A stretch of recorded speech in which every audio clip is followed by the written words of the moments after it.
तुमच्या गाडीची जी सर्व्हिस आहे ती टाईम टू टाईम करता. त्यानंतर गाडीची व्हील अलाइनमेंट बॅलन्सिंग जी आहे ती टाईम टू टाईम करता. Tyre rotation time to time करता, तरीसुद्धा तुमच्या गाडीचा जो टायर आहे तो एक साईडनी वेअर होतो किंवा मग एक साईडनी जास्त खाल्ला जातो आपण बोलतो त्याला.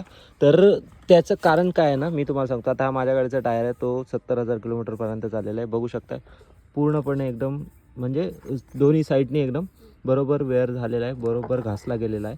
तर ह्याचं कारण काय माहिती आहे का, की या गाडीचं सस्पेन्शनसुद्धा. कारण काय होतं की नुसतं व्हील अलाइनमेंट बॅलन्सिंग किंवा मग टायर रोटेशन करून चालत नाही.